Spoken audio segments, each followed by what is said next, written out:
Ai. Labą dieną. Artėjant geografijos egzaminui, šiandien skaitysiu paskaitą nuo starto iki finišo linijos. Tai yra tai, kas aktualu būtent geografijos egzaminui pasiruošti ir be abejo atliekant jo užduotis.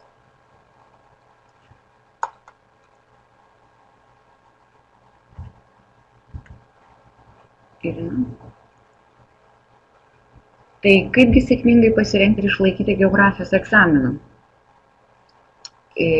Kurgi yra tie teisingi atsakymai, kaip atsakyti į jums kilusius klausimus, kaip suprasti tam tikrus užduotyje pateiktus veiksmažodžius ir kokie turėtų būti teisingi atsakymai, kur vertintojai galėtų, sakykime, suteikti jums už tai tinkamus balus ir taškus.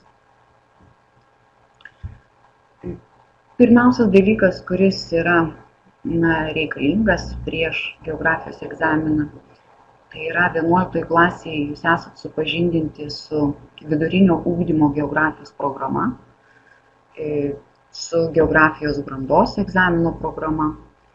Ir be abejo galima žvilgterti į geografijos egzamino mokinių pasiekimų lygių aprašą, kuriame dar yra išskirstyti gebėjimai, kurie parodytų juos teisingai.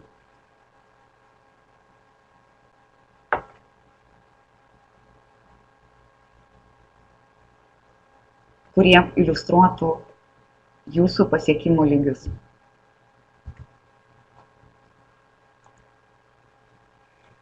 Kaip tai atrodo iš tiesų šie dokumentai, jie tikrai vienas su kitu koreliuoja ir manau, kad pažįstami iš geografijų pamokų.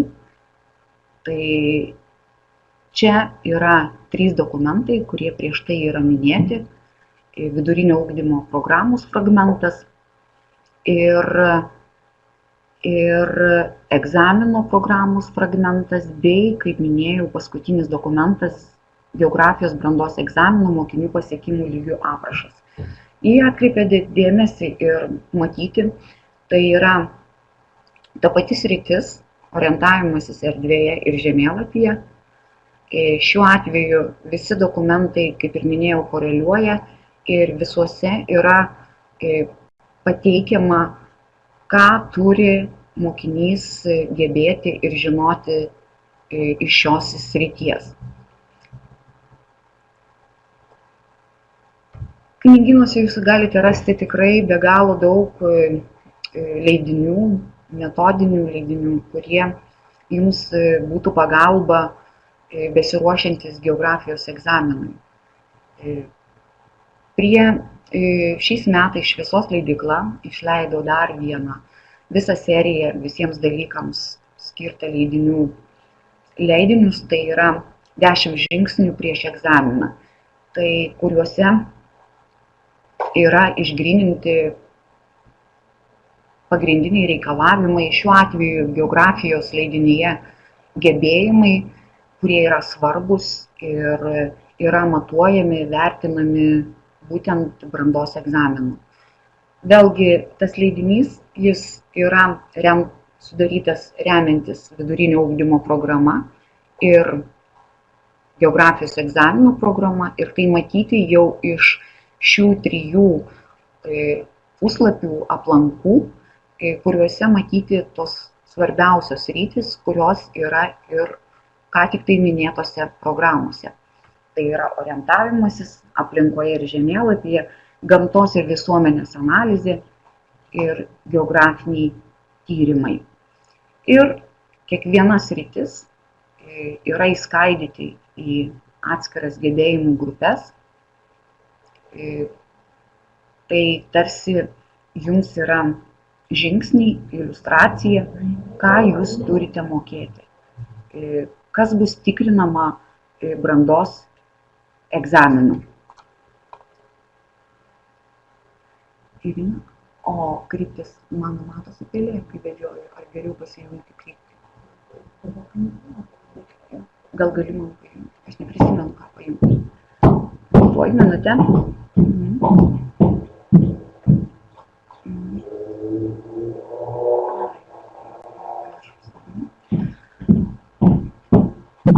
Tai dar kartą, tai yra kryptis, sritis, pagrindinės 3 iš programos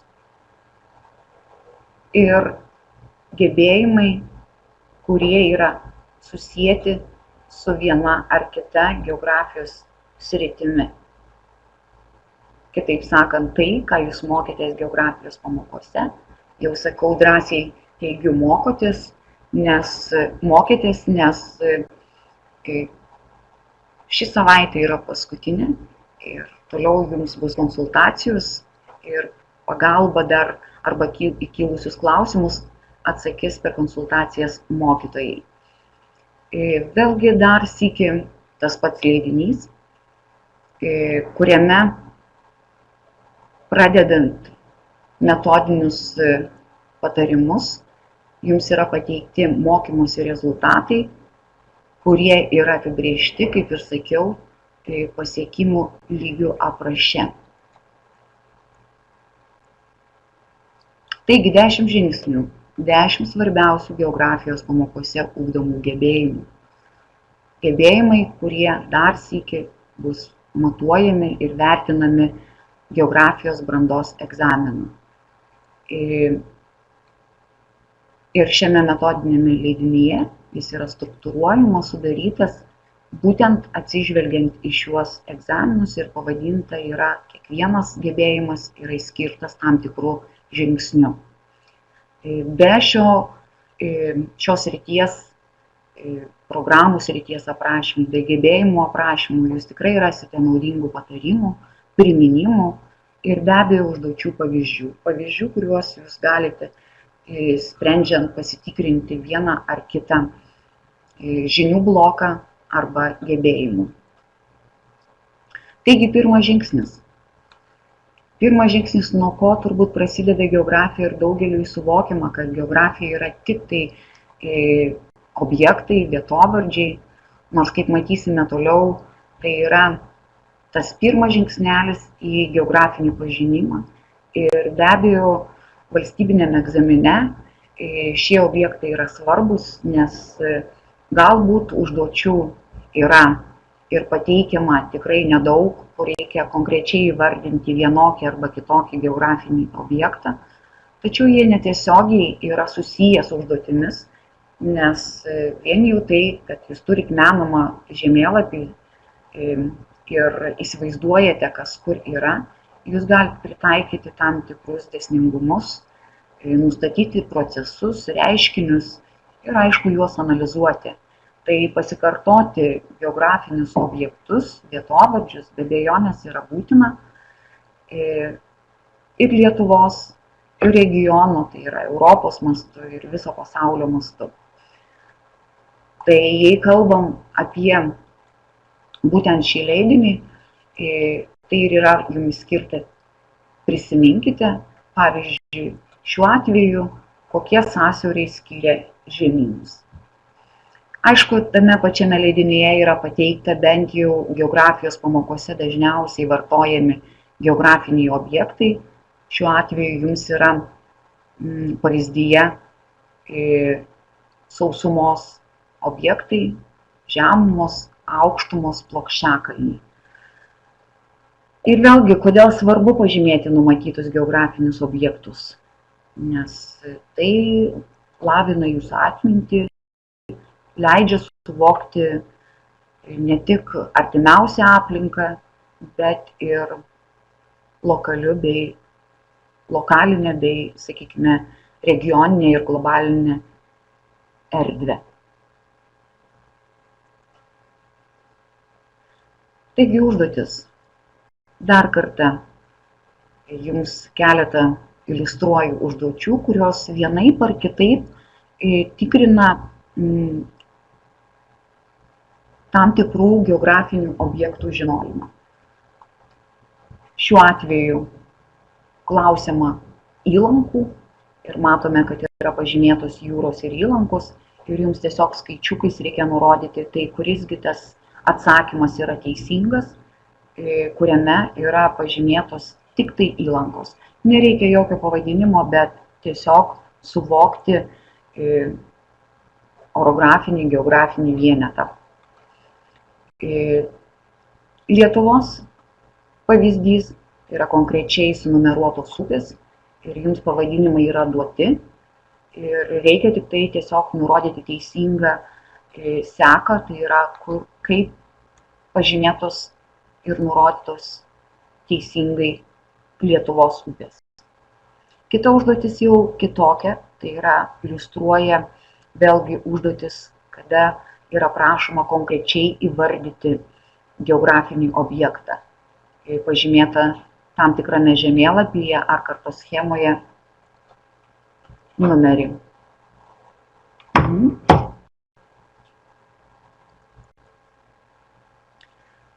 Antras žingsnis. Geografijos vienas dar išskirtinės sritis, tai yra mokėti, nusakyti, apibūdinti, analizuoti geografinę padėtį. Irina, pabandyk atsidėti, čia kažkas gal. Geografinę padėtį ir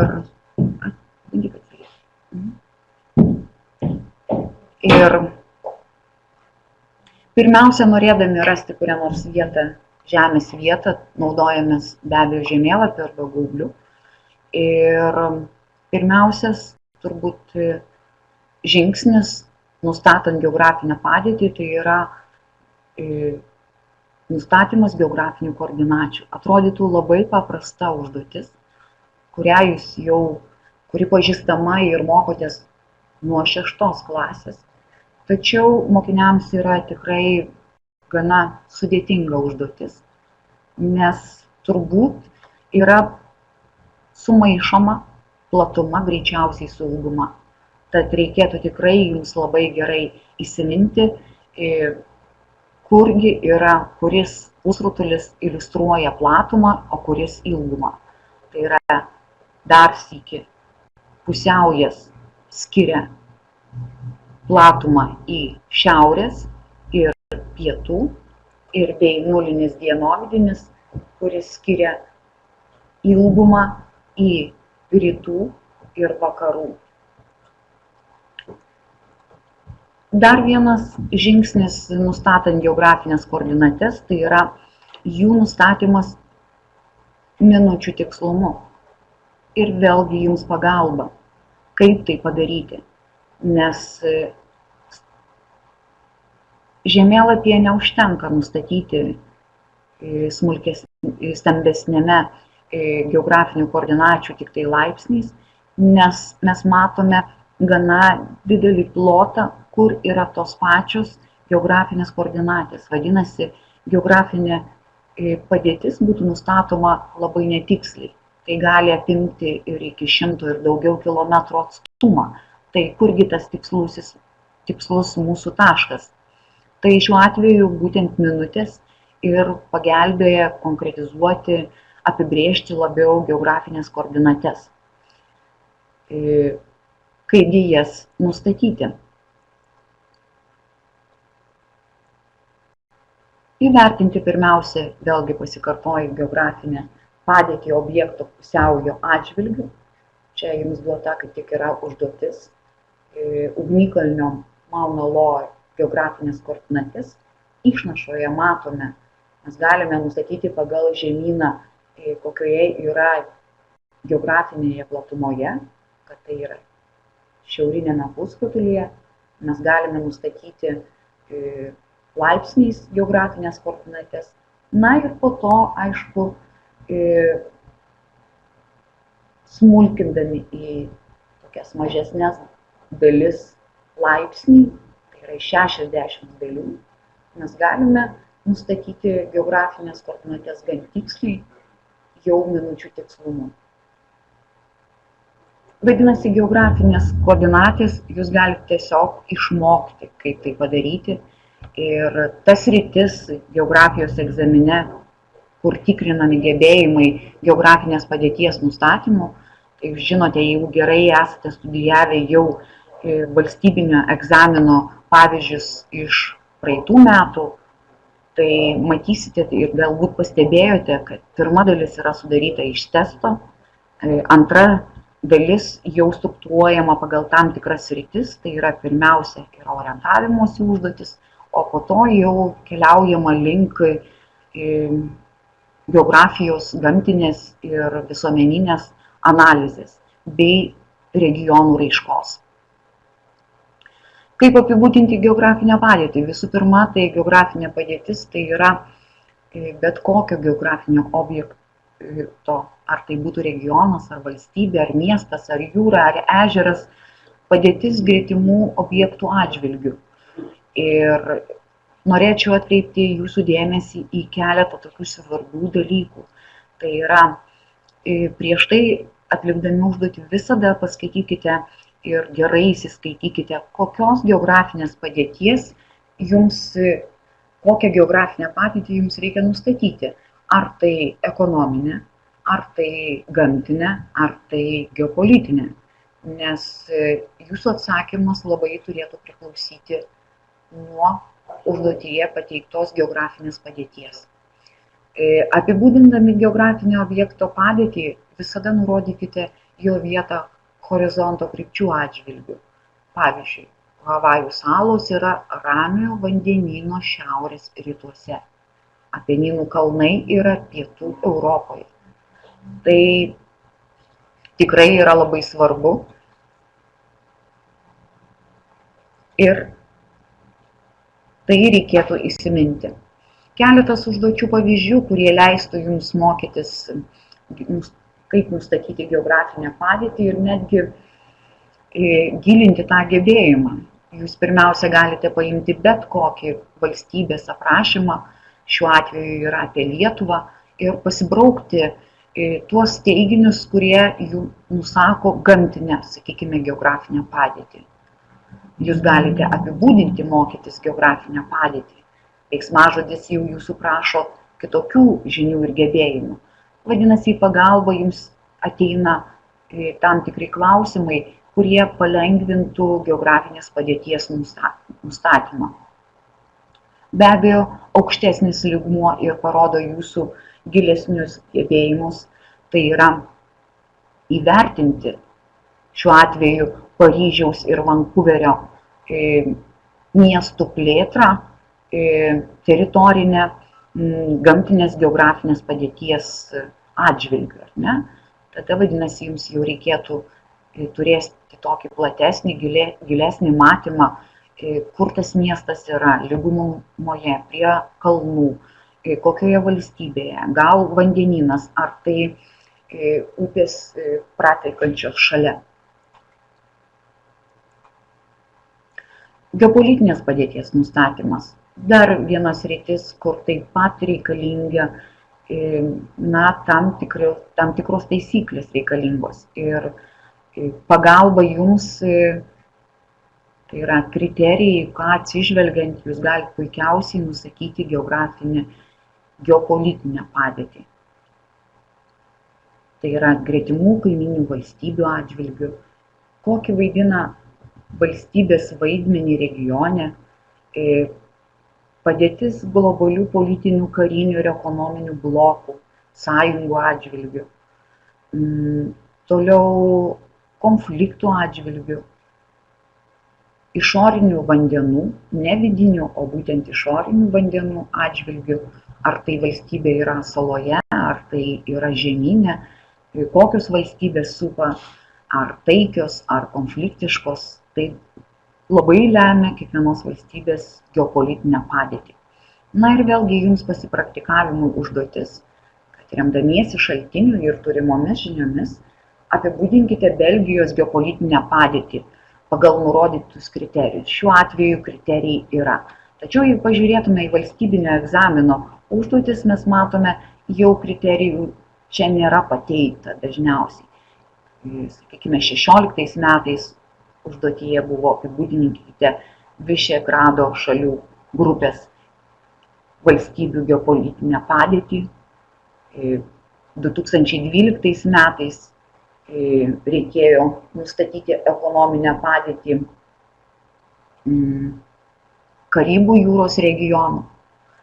Nustatant ekonominę padėtį labai svarbu yra išskirti tą kriterijų svarbų geografinės padėties ir jį pritaikyti, sakykime, kuo tai yra naudinga ekonomikai. Pavyzdžiui, šiuo atveju, sakykime, jūs nurodote, kad tai yra klimato juosta arba tiesiog nusako, tai palankus šiltas klimatas, tai kokią reikšmę duoda ūkiui, nes ekonominė padėtis yra susijusi daugiau su ūkio objektais arba tiesiog ūkio apibūdinimu. Tai pavyzdžiui, šiltas klimatas palankus turizmui plėtoti, patogi geografinė padėtis, arti esantis Panamos kanalas leidžia plėtoti transportą, sakykime, tai yra transporto sankirtos vietoje. Tai kiekviena geografinė padėtis turi savo specifiką, tiek gamtinė, tiek ekonominė, tiek geopolitinė.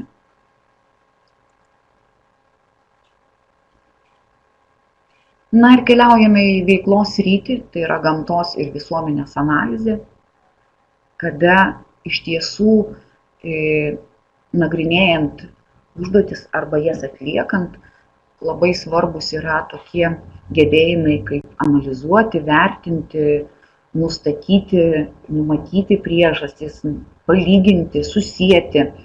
Ir geografinė informacija, be abejonės, jinai gali būti pateikiama labai įvairiomis formomis.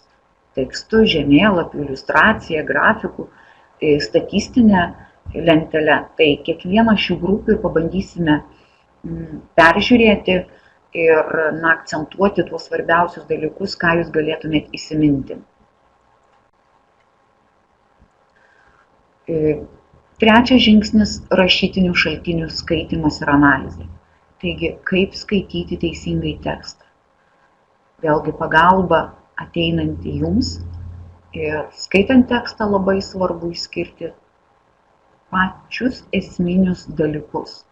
Tai yra pasibraukiant, pasižymint arba tiesiog keliant klausimus, klausimas kodėl ir bandyti juos atsakyti. Jei nepavyksta jums atsakyti, be abejo, jūs galite kreiptis visada į mokytojus, kurie jums pagelbės.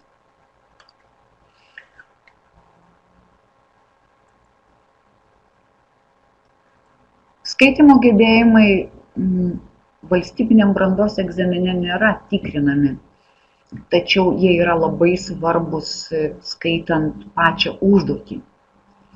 Apie tai gal aš pereisiu prie konkretaus pavyzdžio. Gerai, nuosekliai. Tikrai elementari užduotis perskaityti šaltinį ir nurodyti šios šalies valdymo formą. Pačiame tekste jūs labai dažnai rasite tą tinkamą atsakymą, šiuo atveju vadovas monarchas. Reikia tik žinoti, kad valstybės pagal valdymo formą yra skirstomos į monarchijas ir respublikas. Kitas pavyzdys, pavyzdžiui, teksto visumos supratimas ir interpretavimas. Čia iš tiesų reikia labai atidžiai perskaityti tekstą, ar jis būtų trumpesnis, ar jisai ilgesnis, nes dalį atsakymų jūs tikrai rasti galite tekste, arba užuominą pradžią atsakymo taip pat. Užduotimi jūsų prašoma yra nurodyti dvi priežastis, dėl kurių Indijos gyventojų skaičius didėja, nors ir buvo vykdoma gimstamumo mažinimo politika. Na ir pačiame tekste jau matome pabraukta yra ir raudonai, sparčiai mažėjantis mirtingumas, vadinasi, turėjo ir daro įtaką į gyventojų skaičiaus mažėjimui. Taigi tekste reikia atpažinti tiesiogiai neįvardintas priežasties ir pasekmės ryšį. Pirma, dėl pagerėjusios medicininės pagalbos šalyje mažėja gyventojų mirtingumas ir ilgėja gyvenimo trukmė. Kokią išvadą galime daryti? Šalyje gyventojų daugės. Antra, tekste nurodoma, kad kai kuriuose Indijos valstijose kaimo gyventojus sudaro apie 72% visų gyventojų. Vadinasi, visoje Indijoje kaimo gyventojai gali sudaryti gana nemažą procentą. O žinodami tai, kad kaimuose tradiciškai vyrauja didelės šeimos, jo samprata, nes neturtingose skurdžiose šeimose vaikai yra ne tik nepakeičiama darbo jėga, bet ir slaugos senatvėje garantas, vadiname, galime teikti, kad kaimuose gimstamumo mažinimo politika yra neveiksni ir gimstamumas išlieka didelis. Išvada: dėl didelio gimstamumo kaimuose, kuriuose yra didesnė šalies gyventojų dalis, gyventojų skaičius didės.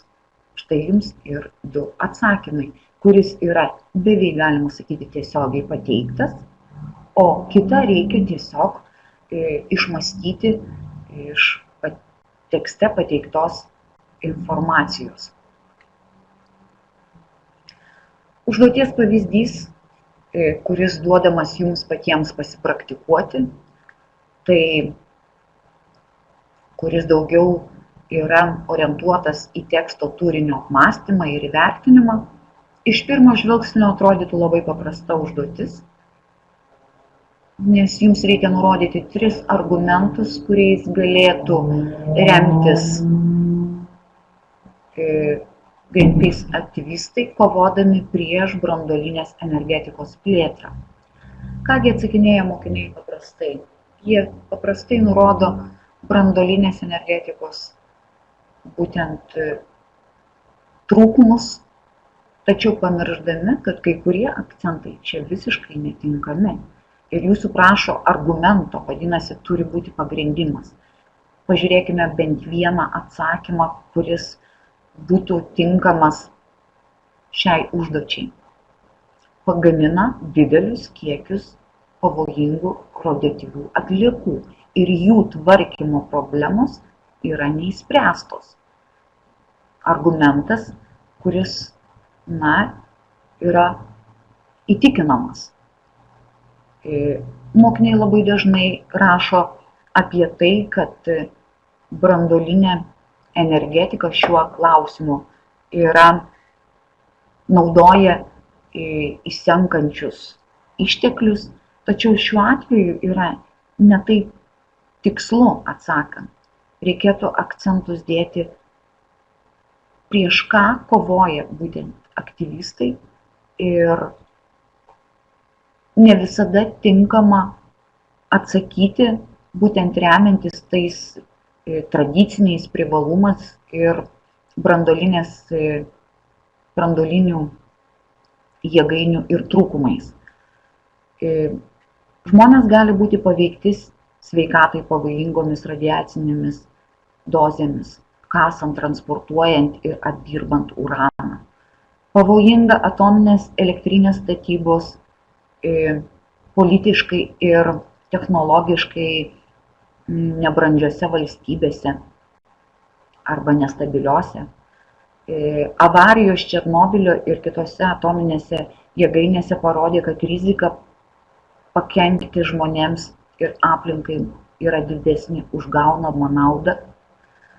Tai yra atsakymai, kurie turbūt labiausiai tiktų šiai užduočiai.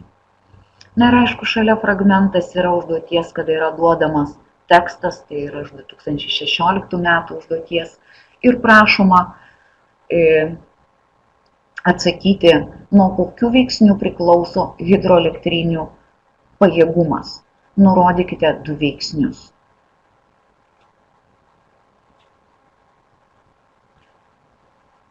Vis dėlto reikėtų vengti dar tokių atsakymų, kuriais galima atsakyti vienu žodžiu. Pavyzdžiui, sakykime, pigu.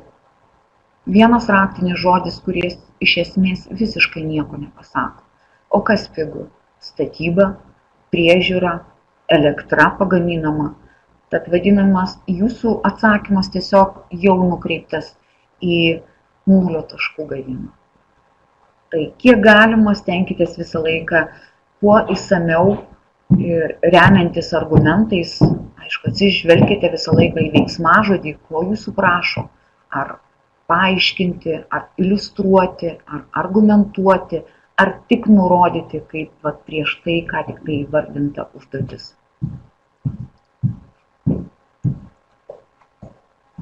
Ketvirtas žingsnis. Žemėlapių skaitymas ir analizė.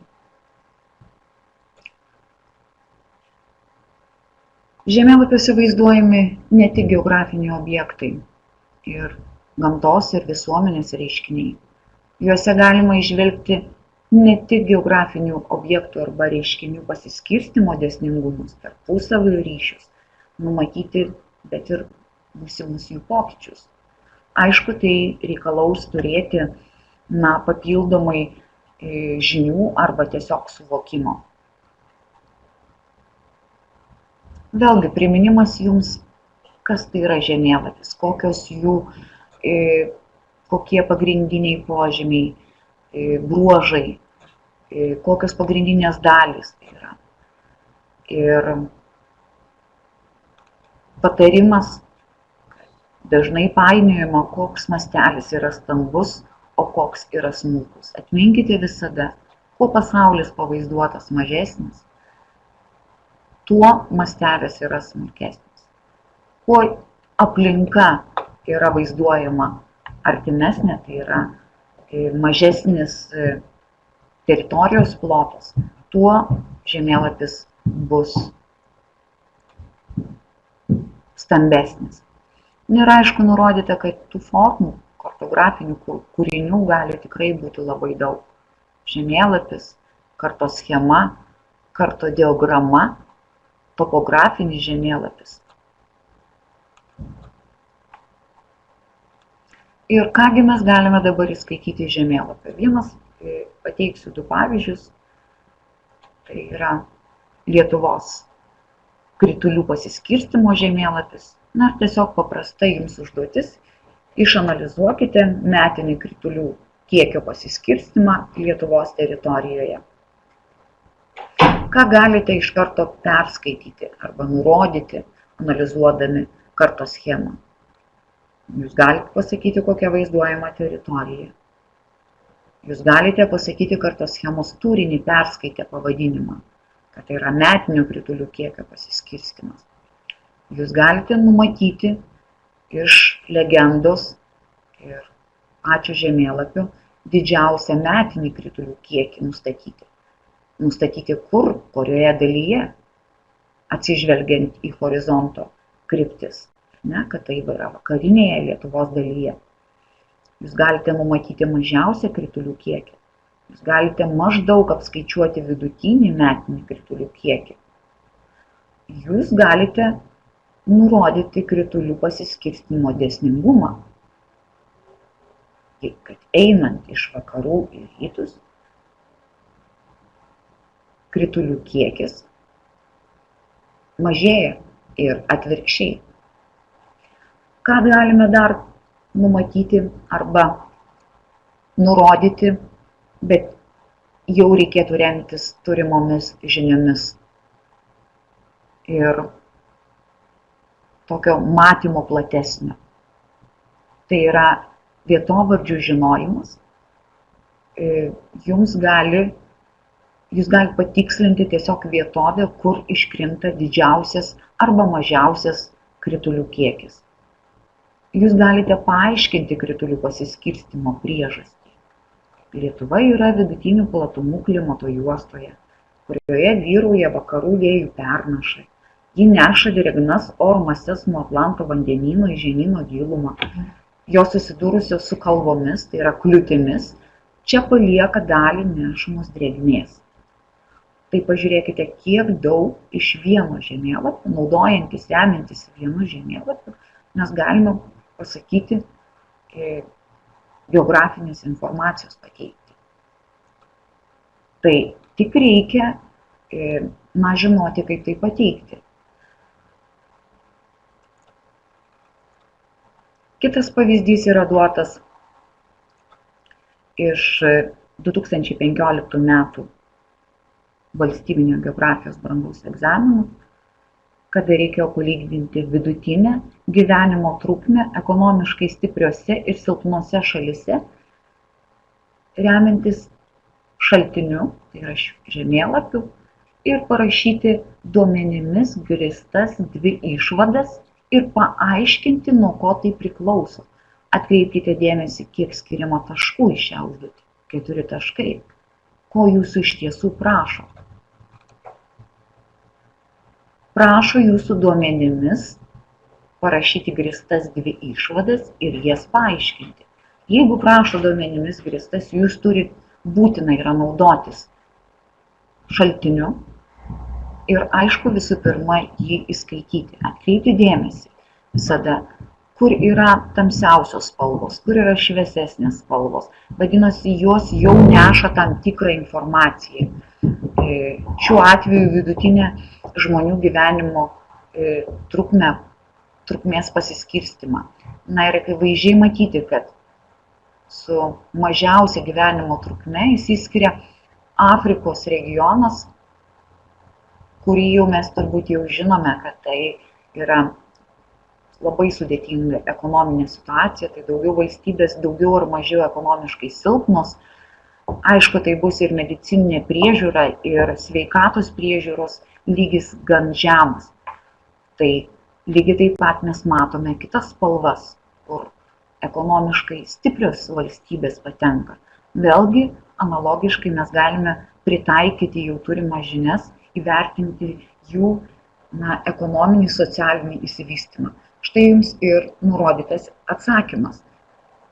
Duomenys, žemėlapio ir paaiškinimas, kodėl taip yra. Nesvarbu, kad daugiau ar mažiau kriterijai yra panašus, bet turite rašyti, nes tai jau jums iliustruoja, kad jūs gausit už kiekvieną poziciją po 1 tašką.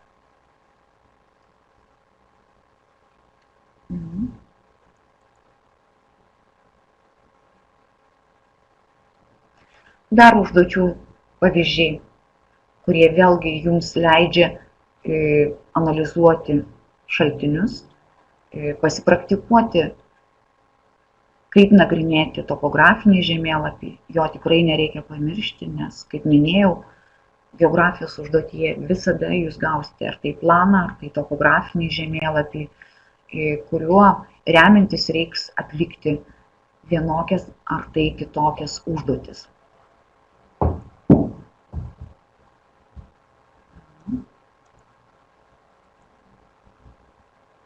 Na ir vėlgi pavyzdžiai valstybiniam brandos egzamine. Ir kaip matome, tokių užduočių tikrai yra. Šiuo atveju GISų žemėlapis. Turime karto diagramą, kada informacija yra pavaizduota diagrama ir čia jau reikia žiūrėti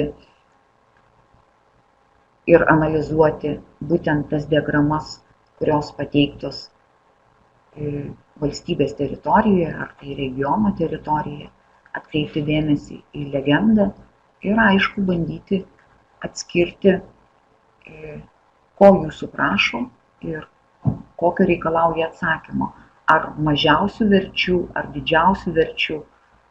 Na ir aišku orientuotis, ar tai regiono, ar tai savivaldybės pavyzdžiui. Statistinių duomenų ir grafinių vaizdų skaitymas bei analizė. Į ką atkreipti dėmesį analizuojant grafinį vaizdą? Ir visų pirma atkreipkite, ką jis vaizduoja, kokią informaciją. Visada tai yra pavadinta, kuris pavadinime nurodomas yra grafiko turinys. Atkreipti dėmesį, kokių miestų yra. Labai teisingai pažiūrėti būtent kreivės arba kitaip pavaizduotus duomenis tam tikrų miestų, tai yra nesumaišyti kreivių, jų išsidėstymo. Na ir ką vaizduoja viena ir kita grafiko ašis. Na ir atkreipti dėmesį, kur galima tos vadinamus nustatyti priežastinius atskirų duomenų ryšius, kur yra dėsningumas, kur yra nukreipimai, kur yra didžiausi skirtumai arba panašumai. Ir būtent ši užduotis mokiniai tikrai labai darė klaidas, nes išaugo Rygos katuostė užgyvenimo. Taigi, apie statistinių duomenų analizę ir grafinių vaizdų skaitimą.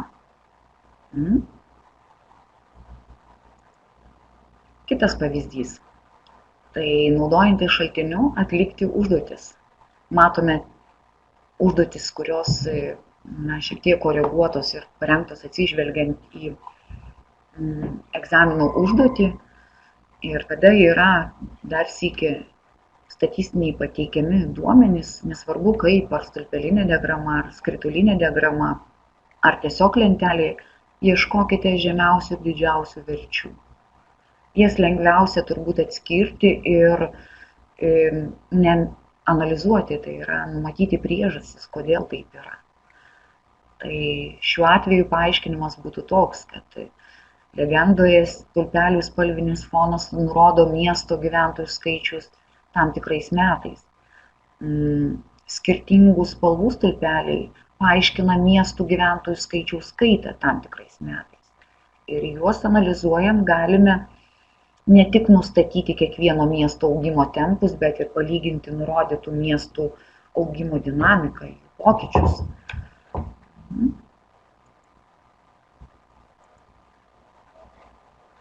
Nepasijungia. Taigi, aukščiausias stulpelis rodo, kad 1950 metais Niujorkas buvo didžiausias miestas. Didžiausias stulpelių skirtumas rodo, kad Lagosas 20 amžiaus pabaigoje augo greičiausiai. Vadinasi, tikrai galima išmokti analizuoti šiuos duomenis, ir tiesiog atkreipti dėmesį į tų duomenų išsidėstymą ir pritaikyti kiekvienai užduočiai.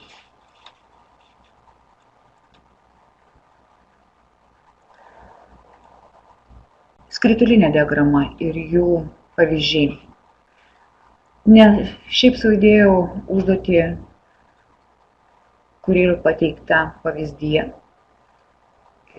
nes ši užduotis ne tik reikalauja skaityti duomenų pateikiamų skritulinėje diagramoje, kas atrodytų labai paprasta, tuo labiau, kad tai yra su pasirenkamais atsakymais užduotis, tačiau mokiniai daro klaidas ir čia, nes skaitimo gebėjimai, kurie reikalingi, aš jau minėjau prieš tai, čia yra labai svarbus, todėl kad didžiausias Lietuvos gyventojų diasporos yra ES valstybėse.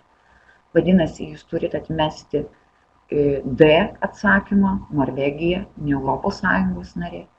Jūs turite atmesti C, atsiranda Rusija, B, vėl Norvegija ir net žinant tik tai, kas sudaro ES valstybės, jūs beveik galite rasti teisingą atsakymą. Nes čia klausime ES, o ne viso pasaulio, ar tai Europos atžvilgių. Panašaus tipo užduotis, kuri klaidino mokinius, tai yra 2014 metais, kada reikėjo nustatyti Lietuvos užsienio prekybos su kaimyninėmis valstybėmis pokyčius. Užduotyje vėlgi atidžiai skaitant galima atrasti tą raktinį žodį, kuris ypatingai jūs orientuoja į tokį atidų skaitimą, tai yra kaimyninės valstybės. Ir jau Vokietija, sakykime, kitos valstybės, kurios nėra kaimyninės valstybės, jos atkrenta, nors pagal atsakymą būtų labai ryškus pokytis, tačiau jos netinka. Gyventojų amžiaus piramidės. Atskira grafinių vaizdų grupė, kuri taip pat reikalauja tam tikrų gebėjimų. Nepamiršti, kad jinai yra skaitoma nuo apačios, ne nuo viršaus, kad viršoje yra senyvo amžiaus žmonių grupė vaizduojama, apačioje iliustruoja vaikus ir jaunimą ir aišku darbingo amžiaus grupė. Čia pavyzdyje jums iliustruojama, kodėl netinkami atsakymai, atsakymas teisingas B, o kodėl netinka A, C ir D. Lygiai taip pat galima apskaičiuoti net ir metus. Kartais įsigąstama tokios užduoties, o kaip žinoti, koks buvo gimstamumas, jeigu tai būtų piramidė, sakykime, 2000 metų, jūsų prašo įvardyti, maždaug paaiškinti, palyginti santykį žmonių tarp darbingo ir, sakykime, jaunų žmonių grupėse. Tai yra labai paprasta, nes paprastai kiekvienas intervalas, amžiaus intervalas yra, jums gali pasiskaičiuoti 5 ar tai būtų 10 metų ir atitinkamai jūs galite puikiausiai apsiskaičiuoti ir nustatyti maždaug, palyginti, koks yra dabar vaikų, pavyzdžiui, iki 5 metų, o koks buvo prieš 20 arba 30 metų. Ir kokia tendencija, sakykime, ką galime įskaityti ir numatyti, kaip keisis senyvo amžiaus žmonių grupė. Didės, mažės ir taip pat įvertinti socialinę rūpybą, ko reikės daugiau mokyklų, ar tai reikės medicinos įstaigų, socialinės rūpybos įstaigų. Tai viską galime skaičiuoti turėdami tik vieną vienintelę gyventojų amžiaus piramidę. Dar viena diagrama, kuri jums tikrai yra pažįstama, tai yra klimatograma, kuri taip pat reikalauja atskirų gebėjimų ir vėlgi tame pačiame leidinyje yra pagalba jums, kaip ją skaityti. Tikrai iš vienos klimatogramos mes galime sužinoti labai daug, paimti informacijos, tai ir didžiausias kritulių kiekis kuriuo mėnesiu, mažiausias, maždaug apskaičiuoti vidutinį, numatyti galime temperatūrų amplitudę, jeigu tai yra 2 diagramos, jas palyginti ir pagal tai, pagal duomenis netgi galime numatyti klimato tipą, kur yra kokioje klimato zonoje. Ir žinoma, nepamiršti reikėtų, kad visos klimato juostos, kurios yra pereinamos, lyginant šiaurės ir pietų pusrutulį, klimatogramos skirsis, tai yra kritulių ir temperatūrų išsidėstymas. Tai šiuo atveju jums yra pavaizduota šiaurės pusrutulė, subekvatorinės ir pietų pusrutulio subekvatorinės klimato juostos klimatogramos Australijoje ir Afrikoje. Ir atkreipkite dėmesį į kritulių pasiskirstimą. Yra krituliai vasarą, vasarą kritulių nėra. Ir jau tada reikia analizuoti, galvoti, kaip vaikšto oro masės, nes pereinamosios klimato juostos jūs jau žino turbūt, kad tai yra išskiriamos, vyrauja 2 oro masės. Pagrindinėse viena oro masė, kuri būtent ir keičia tam tikrų klimato rodiklių pasiskirstimą metuose.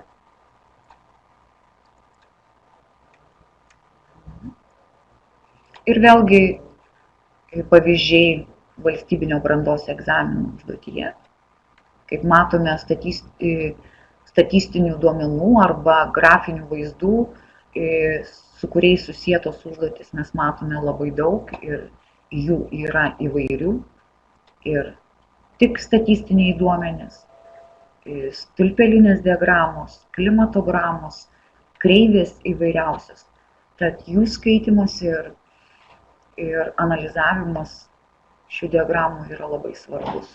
Kita vertus, tai galima labai konkrečiai ir aiškiai įskaityti informaciją, kuri yra pateikiama būtent šiuose šaltiniuose. Tik aišku, reikia juos mokėti skaityti ir skirti svarbiausius dalykus.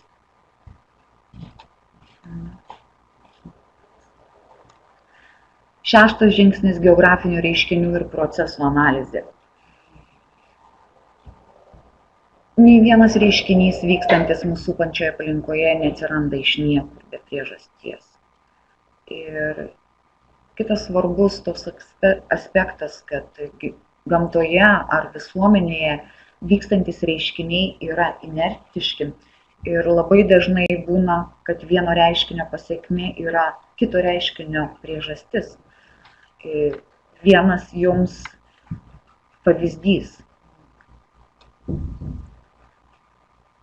Tektoninių plokščių judėjimas arba deformacijos sukelia povandeninius žemės drebėjimus. Povandeniniai žemės drebėjimai tsunamis. Tsunamis ardo krantus. Taip pat galime tai pavaizduoti ir schemoje.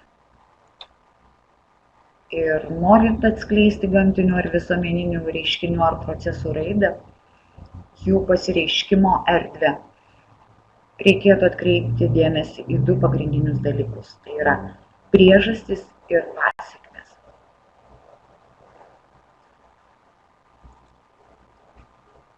Kaip tai išmokti? Galime naudotis labai paprasta priežasties ir pasekmės nagrinėjimo schema, kuomet reikia jums įvardyti reiškinį arba procesą, pagalvoti visada, kas jį sukelia, tai yra priežastys, ir kokia yra to reiškinio arba proceso pasekmė. Paimkime pavyzdį karsto kaip reiškinio analizę. Vadovėlyje arba tekste tai gali būti labai paprastai ryšys pateikiamas, formuluojamas.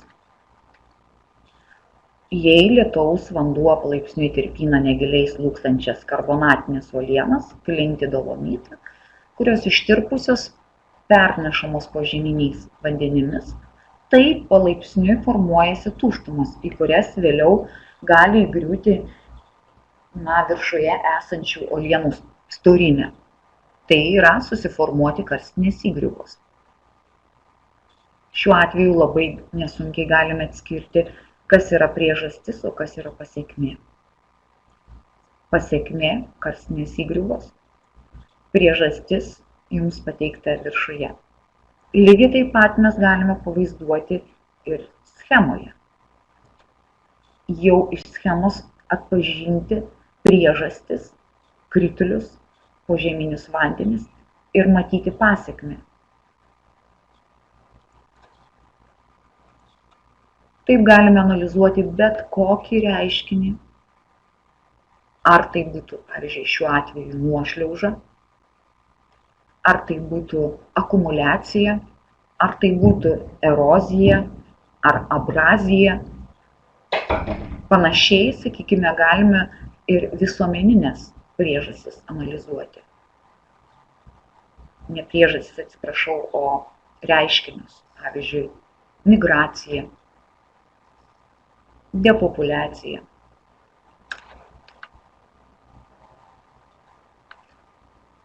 Svarbu, Žemės paviršiuje nuolat vyksta tokia procesų seka. Ardymas, pernešimas ir klostymas. Tokių užduočių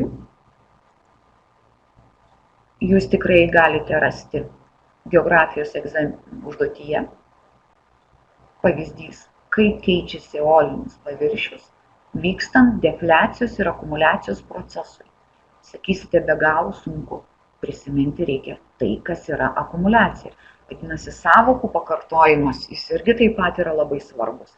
Ypatingai tos, kurios apibrėžia reiškinį arba procesą. Nesvarbu, ar tai būtų gamtinis, ar tai būtų visuomeninis. Nes šioje užduotyje mes turime net 3 sąvokos. Eolinis paviršius, tai yra vėjo sukurtas, defliacijos, tai yra pernešimas, akumuliacija, suklostymas. Na ir sujunkite viską.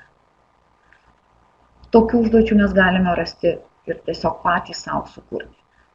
Tai kuo skiriasi ir kuo panašus šie procesai? Vėlgi, užduotis, kuri yra metodinėme leidinyje, kurį pristačiau pradžioje, tai yra kas bendro arba kuo skiriasi erozija, abrazija ir egzeracija. Labai paprasta, visos jos yra ardomosios, ardomieji procesai. Tačiau skiriasi veiksnys, tai yra kas ardo. Erozija vanduo, upių, kritulių, abrazija jūros, ar tai vandenyno, bangos, egzeracija ledyno ardomoji veikla. Taip pat yra vanduo, kas būtų vanduo jungtis, tai ir yra panašumas. Paaiškinkite Islandijos, vėl pažįstama, jeigu vartėt valstybinio brandos egzamino užduotį. Paaiškinkite Islandijos gamtinių sąlygų ir salos formavimosi reikšmę šalies ūkiui. Jums šiai skirta yra du dalykai, tai yra, kurie svarbus atsakant ir juos reikia susijęti. Vadinasi, Islandijos susiformavimą arba gamtinės sąlygas ir kokį poveikį daro šalies ūkiui. Ir tiesiog ieškoti atsakymo, kuris tiktų. Vadinasi, tai yra atsakymas, kuris susideda jums iš dviejų dalių. Juos sujungti. Ir viena dalis, jos tiesiog neužteks jums atsakyti, jeigu jūs tik vieną parašysit. Pavyzdžiui, sakykime, Islandijoje plėtojama vandens arba geoterminė energetika. Arba statomos jėgainės geoterminės. Kodėl? Tai yra, nėra atsakymo susijimo su gamtinėmis sąlygomis. Arba, kaip minėjau, salos formavimus. Na ir vėl užduočių pavyzdžiai, kurie iliustruoja jums gamtinių visuomeninių reiškinių ir procesų analizę. Nors ir jie yra struktūruoti, bet yra analizuojama arba schema, ar paveikslėlis, arba tiesiog žemėlapis. Dar vieną norėčiau priminti jums tokią pastebėjimą, tai kada reikia nustatyti priežastį arba paaiškinti, kodėl, sakykime, žemos temperatūros ar aukštos, labai dažnai yra tiesiog nurodoma, vyrauja jūrinis ar kai kuriais atvejais žemyninis klimato tipas. Klimato tipas irgi yra kaip pasekmė, kur būtent jį iliustruoja aukštos arba žemos arba vidutinės temperatūros, didelis kritulių kiekis arba mažas. Vadinasi, jūs turite ieškoti gilesnės priežasties. Ar tai nuotolis nuo vandenyno, ar tai aukštis virš jūros lygio, o gal prateka šiltoji arba šaltoji vandenyno srovė. Ir jau tada, jau aišku, yra atitinkamai pasekmė, formuojasi jūrinis žemyninis klimato tipas, ar tai žemyninis klimato tipas, atsižvelgiant būtent į tas priežastis. Į tai atsižvelgiant, kokioje geografinėje padėtyje yra tam tikra vietovė, be abejo priklausys ir ar tai platumoje geografinėje ir temperatūros arba kritulių kiekiai, tai yra meteorologiniai rodikliai arba kitaip elementai. Na ir paskutinė veiklos sritis – geografiniai tyrimai.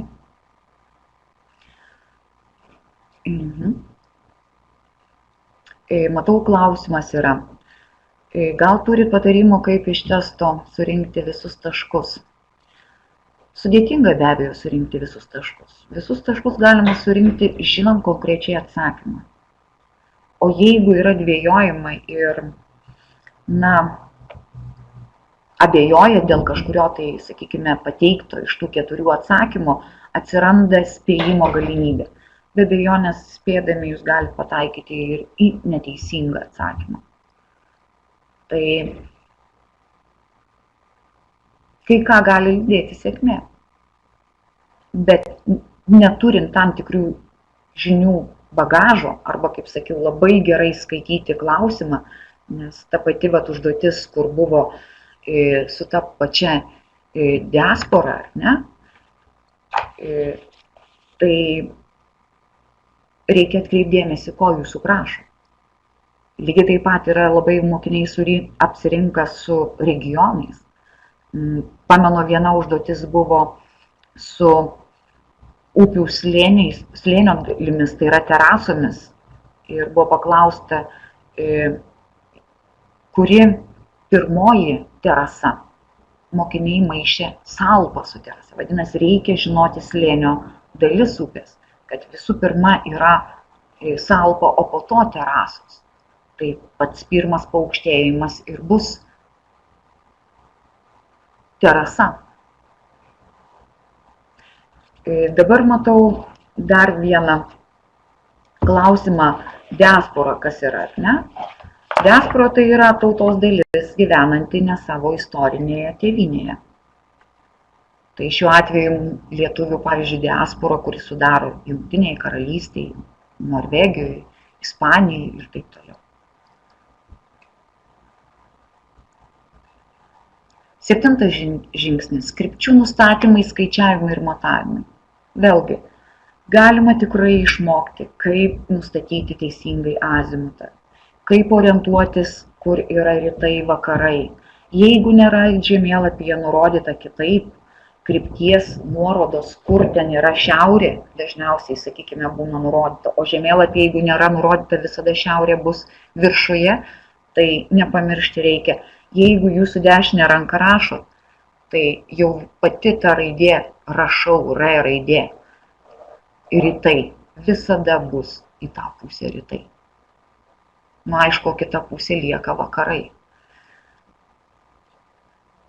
Lygiai taip pat azimutas. Rytai atitinka 90 laipsnių.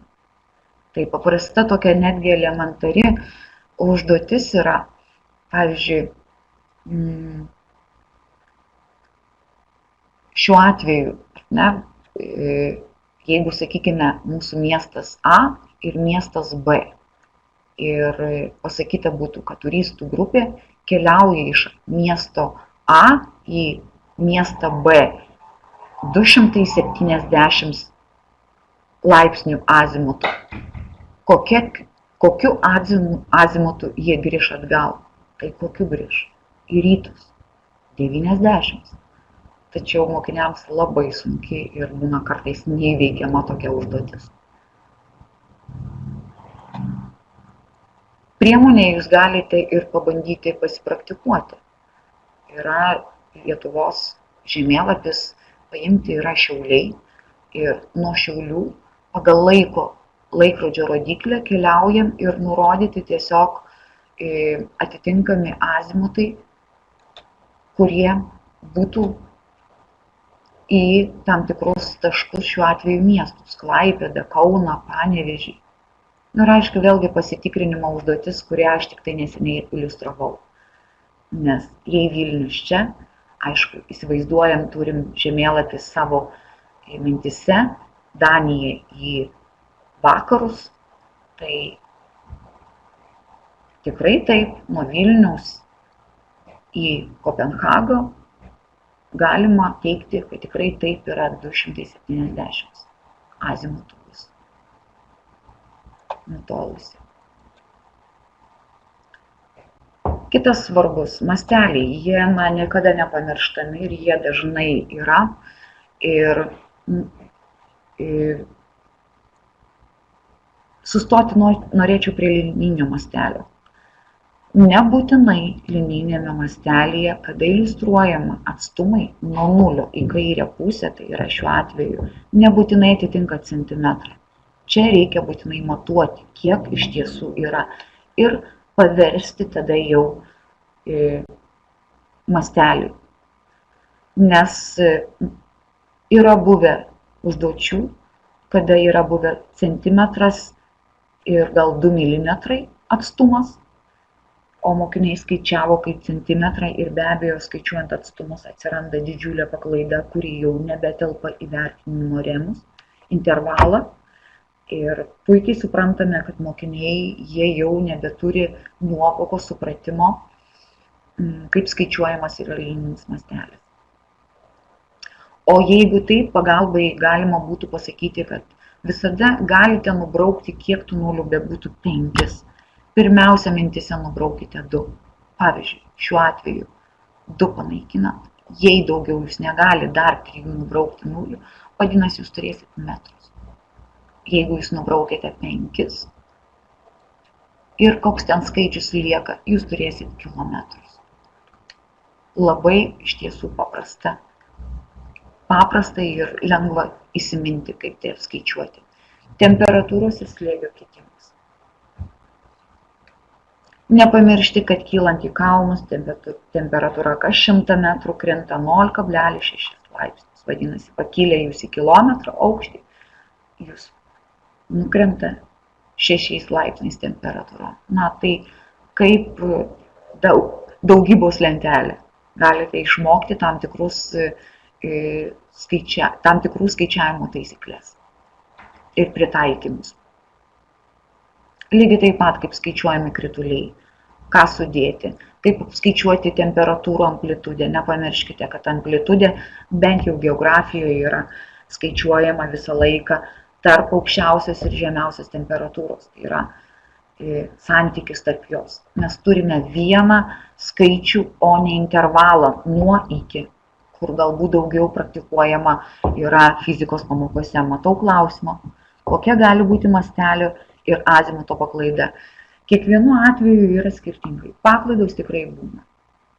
Tai priklauso labai nuo žemėlapio arba plano, kiek jisai detalus, kiek jisai stambus ir ar akivaizdžiai galima apskaičiuoti, ar galima paklysti, sakykime, objekto pavaizduoto tas taškas, jo dydis ir atitinkamai yra priskiriamos paklaidos. Bet jeigu yra taškai, visą laiką stenkite skaičiuoti nuo taško centro, ne nuo pakraščio, nes kartais tikrai gali atsirasti didesnė paklaida, nei yra nurodyta vertinimo instrukcijoje. Matavimai ir yra matavimai, kad juos kiek galima tiksliau jūs galėtumėte apskaičiuoti.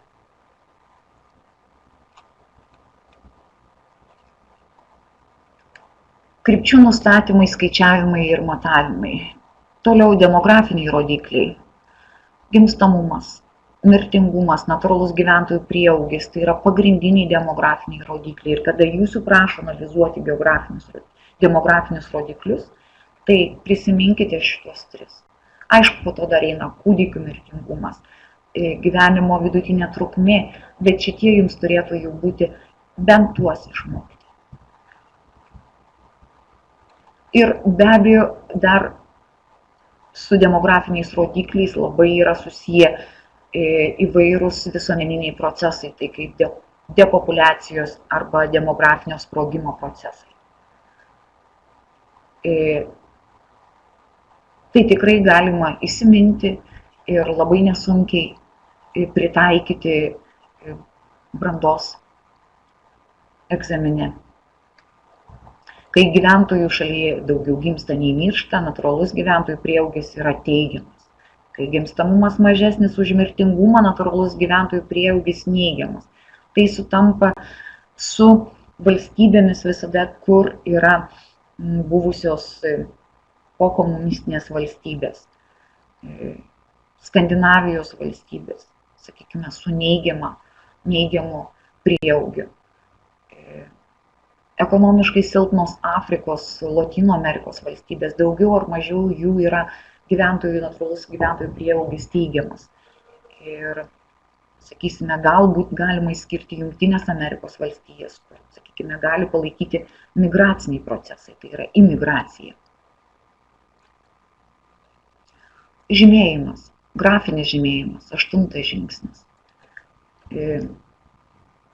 Svarbus Kas yra svarbu vaizduojant, tokių užduočių yra. Kiekvienoje užduotyje jūs turite grafinį vaizdavimą, tik jų pateikimas yra labai skirtingas. Ir žinoma, numatyti, ko reikės šiais metais, sunku pasakyti, bet vienas svarbus tai labai aiškiai stengtis kuo tiksliau pažymėti ir be abejo žinoti, ką pažymėti. Tai keletas pavyzdžių, tai yra šiuo atveju nustatyti reikia seisminę sritį ir pažymėti vakarinę dalį pagal užduotį prašoma. Praeitų metų užduotis, kada reikėjo pokytį ir pažymėti upėje, tai yra vandens lygio, vandens debito. Tai pokytis staigus, po staigaus lietaus visą laiką staigus kilimas ir aišku po to nusiekimas. Kitas tipas, kur labai dažnai mokiniai daro klaidas, tai yra poliarinių sričių žymėjimas. Vėlgi 2015 užduotis, kada reikėjo pažymėti visą šią dalį už poliaračio, tačiau mokiniai kažkodėl tai pažymėjo tik tai apie poliarinį ratą teritoriją. Jums pasipraktikavimui yra metodinė priemonė, kaip minėjau, užduočių ir šiuo atveju taip pat, kada gali taip pat pasitikrinti, ar jūs žinot, ką brūkšniuoti. Šiuo atveju yra prašoma užbrūkšniuoti Europos sritį, kurioje būna poliarinė diena ir poliarinė naktis. Vėl taip pat ieškom poliaračio. Štai poliaratis. Europa, maždaug teritorija Europos. Tai turime brūkšniuoti šią dalį. Netiktų toliau brūkšniuoti, nes jūsų prašo vėlgi skaitimo gebėjimas Europos sritį. Tai dar kartą su šia užduotimi noriu pabrėžti, turite labai gerai įsiskaityti užduotį. Tyrimas ir interpretavimas. 9 žingsnis. Atliekant tokio tipo užduotis reikia formuluoti paaiškinimus ir aišku daryti išvadas. Čia tikrai labai svarbios visos žinios, kurias jūs gavot per geografijos pamokas ir jas pritaikyti naujose situacijose arba tiesiog šių situacijų kontekstas gali būti sudėtingesnis. Na, kad ir paimkime vieną užduotį, kuri taip pat yra buvusi valstybinė brandos egzamine, kur mokiniai iš dalies net neatlikinėjo užduoties, todėl kad neatpažįstami šaltiniai. Ir jų daug, yra 4 šaltiniai, juos reikia susieti. Iš esmės pagrindiniai klausimai yra siejami 3 šaltiniai, bet viskas nėra taip sudėtinga. Na, pavyzdžiui, paimkime, koks atmosferos slėgis būna 3 kategorijos uraganuose. Tai ir ieškokite per tuos šaltinius, kur jūs randate atmosferos slėgį užrašytą. Apie kategorijas. Šiuo atveju žiūrime 3 kategorijos. 3 kategorija, štai, ne? Mes turime bangų aukštį, vėjo greitį ir žalą. Kur dar kituose yra kalbama apie bangų aukštį arba vėjo greitį. Štai vėjo greitis ir atmosferos slėgis. Vadinasi, nustatome, koks yra slėgis, atitinkamai tada nustatome, koks yra, taip atsiprašau, slėgis būna 3 kategorijos. Pagal vėjo greitį mes galime nustatyti atmosferos slėgį. Susieti tiesiog duomenis. Ir viskas. Visa informacija reikalinga yra jums pateikta. Jums tik tai rasti. Tai yra atidžiai analizuoti duotus šaltinius. Vėlgi, gali būti užduotis tyriamoji ir su, sakykime, klimato nagrinėjimu. Duotas pasikartojimui ir jums pažiūrėti, kaip jūs gebate tai daryti, visas užduočių blokas, kuris apima 9 užduotis. Nepaminėjau, kad šiame leidinyje yra ne tik pateikiamas užduotis, bet gale pateikiami ir atsakymai. Iš tiesų, tuomet jūs galite pasitikrinti kiek jūsų atsakymas yra atitinka ir kiek jūs gebat jį atlikti, pažiūrėjus į gale esančius tam tikro žingsnio atsakymus užduočių. Na ir paskutinis žingsnis tai yra regiono apibūdinimas ir globalinių problemų sprendimas. Nepamiršti, kad regionai yra skirstomi pagal kažkurį tai vieną požymį.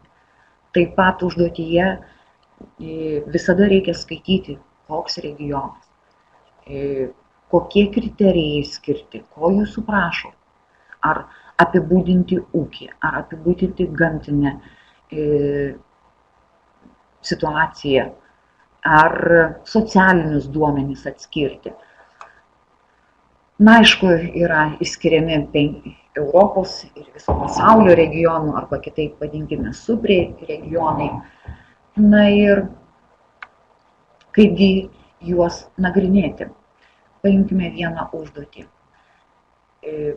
Palikta jums užduotis labai tokia plati, duota daug šaltinių yra, naudingųjų iškasenų pasiskirstymas, pramonės centrai, ūkio struktūra, įvairiausi socialiniai, ekonominiai duomenys ir prašoma tiesiog nurodyti 2 šio regiono gamtinius ypatumus. Tai pagal žemėlapį mes galime ir matyti, ar tai kalnuota gal valstybė, gal labai tankus upių tinklas, gal galime įžvelgti kitus ypatumus, gal yra dykumos, kaip šiuo atveju Namibo, Kalhario dykuma, gal kerta atograža arba pusiaujas, ar tai nulinis dienotvidinis. Apibūdinkite šio regiono ūkį, nustatykite, kur ir kodėl jie susitelkia, kodėl yra susitelkę didieji pramonės centrai. Vadinasi, jums reikia šio ir šio. Pažiūrėkite, kaip pasiskirsto ūkio sektoriuose dirbančių. Matyti yra, kad tikrai didžiąją dalį nemažą užima kasybos pramonė, nes regionas turtingas gamtiniais ištekliais. Apibūdinkite šio regiono gyventojų socialinį ir ekonominę situaciją. Studijuojat lentelę, kur jums labai daug gali pateikti informacijos. Ir nepamirškite, kad žmogaus socialinės raidos indeksas tai yra ne tik ekonominis, bet ir socialinis. Jei reikėtų jums nurodyti tik tai vieną iš šių rodiklių, kuris yra socialinis ir ekonominis, tai ne BVP vienam gyventojui, ne BVP bendra šalies, ne gyventojų raštingumas ar gyvenimo trukmė, bet tai būtų žmogaus socialinės raidos indeksas.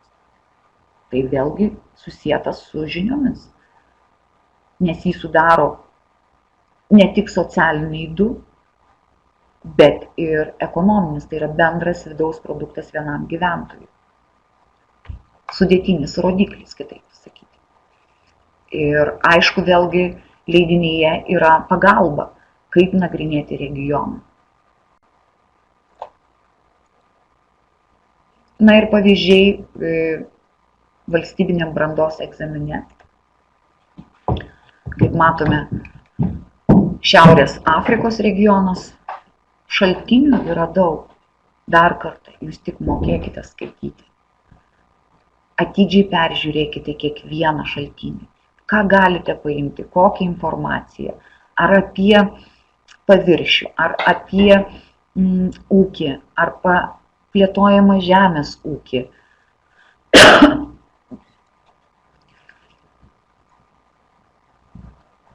Praeitų metų užduotis, vėlgi, kuris buvo susietas su platesnė analizė, tai yra ne tik su geopolitinės padėties nustatymu. Teste taip pat yra susijusių klausimų su regionais, kuris požymis būdingas Pietvakarių Azijos regionui. Jei jūs žinot, kur yra tas regionas, labai greit atmesit netinkamus atsakymus. Didelis ir tolygus gyventojų tankis negali būti, tai yra dykuma. Atkrenta. Drėgnos ir vėsios vasaros, jūs jau žino turbūt, kad tai yra dykumų atogrąžų regionas. Netinka. Vyrauja periodiškai drėgni musoniniai miškai, tuo labiau pietvakarių. Nesumaišykit, kaip sakau, žinoti, kur yra kokia horizonto kryptis. Lieka vienintelis. Net ir nežinant išteklių, jūs jau galite matyti, kad vienintelis liko atmetus tuos neteisingus atsakymus.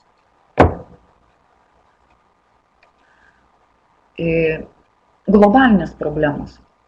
Vėlgi, užduotis lyg ir ta pati, labai dažnai matyta ir vadovėliuose, ir pratybose, ir egzamine. Aralo jūros problematika. Tačiau yra duotas kitas jums kontekstas ir reikia niekada neįsigąsti. Jį tiesiog labai šaltinis sudėtingesnis, sakykime. Ir jį labai gerai tiesiog išanalizuoti. Ir labai lengvai rasite atsakymus. Kokios pagrindinės globalinės problemos, kurias jūs galite pasiruošti, dar suspėti 1,5 savaitės dar yra. Pagal vidurinio ugdymo programą ir pagal egzamino programą yra jums taip pat primenamos svarbiausios globalinės problemos. Tai yra gyventojų gausėjimas, migracija, pabėgėlių tai yra problema.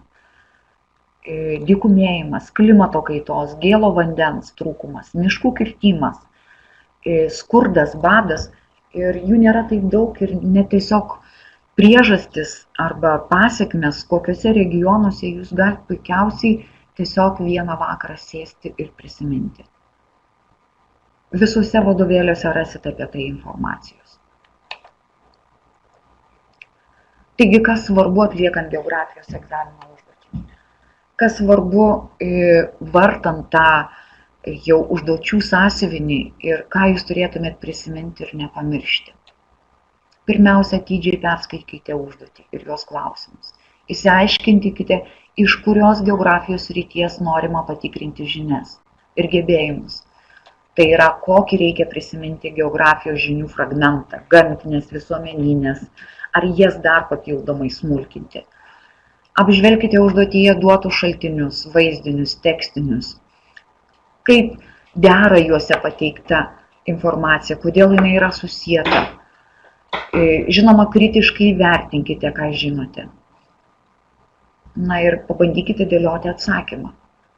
Atkreipkite labai svarbus momentas į nurodomąjį veiksmažodį, kuriais klausimas pradedamas. Ir pagrindiniai veiksmažodžiai, kurie paprastai yra užduotyje, įvardyti, apibūdinti, iliustruoti. Čia jau reikia pavyzdžių. Nurodyti, tai gali būti priežastys, ypatumai, bruožai, palyginti, vadinasi, jūs turite sugretinti, kaip yra Kanadoje ir kaip yra Jungtinėse Amerikos valstijose. Tai yra pamatyti trūkumus, privalumus arba panašumus, skirtumus. Paaiškinti reikia detalizuoti. Tai yra nuo ko pradėti, kaip aš prieš tai jums rodžiau, pavyzdžiui, schemą apie plokščių judėjimą, povandeninių žemės drebėjimus ir tsunamius bei krantų ardymą. Susieti, tai yra, kuo siejasi tuo procesai, ar tai reiškiniai, arba objektai. Argumentuoti. Jeigu prašo argumentuoti, jūs turite pagrįsti kažkuo tai savo nurodomus teiginius. Pavyzdžiui, gyventojų skaičius mažas. Tai pagrįskite, kodėl mažas. Vadinasi, lyg ir susieja faktas su priežastimi. Interpretuoti be abejo jūs turite paaiškinti savo individualų paaiškinimą, ypatingai jeigu mes numatome tokius hipotetinius dalykus. Kas būtų jeigu, kaip aš pamenu, viena užduotis buvo, kaip pasikeistų Australijos klimatas, jei Australija pasislinktų link pusiaujo. Koks pokytis? Tada jau aišku reikia remtis klimato juostomis arba klimato veiksnių poveikių, kaip pasikeistų, kas pasikeistų ir greičiausia, sakykime, šiuo atveju būtų pusiaujo klimatas ir veiktų pusiaujo oro masė. Sugrįšiu atgal ir dar vienas yra svarbus, tai yra išsiaiškinkite reikalingą atsakymų kiekį. Tai yra, kiek tiksliai jūsų atsakyme būtina paminėti tam tikrus dalykus. 2, 3. Jie, aišku, turi būti skirtingų sričių. Toliau nepamirškite, kad jau užduotimi kartais atsakymai yra struktūruojami. Tai yra, palengvina jums konstruoti atsakymą. Tai yra, atkreipkite dėmesį į žodžius, kurie struktūruoja. Ir padės tai atkreipti, kas yra svarbiausia, pavyzdžiui, šiuo atveju, kurio iš šaltinėje paminėtų dujų komponentų kiekis atmosferoje nuolat kinta, kokia jo kitimo tendencija ir svarbiausia priežastis pastaraisiais dešimtmečiais. Lyg ir užduotyje pradingsta, ko mūsų prašo, bet atkreipkite dėmesį į juodraštį, kur jūs atsakinėjate, ar ne? Išskirta dujos, kitimo tendencija, priežastis. Svarbu tiesiog nesusimaišyti.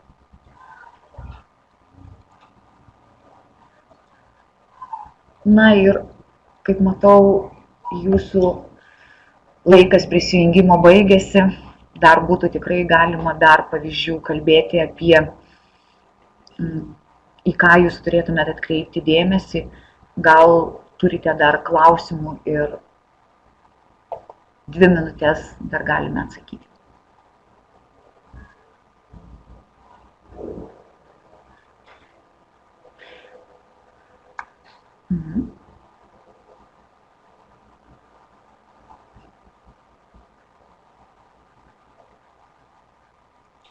Na, kol kas aš nematau jūsų klausimų, tai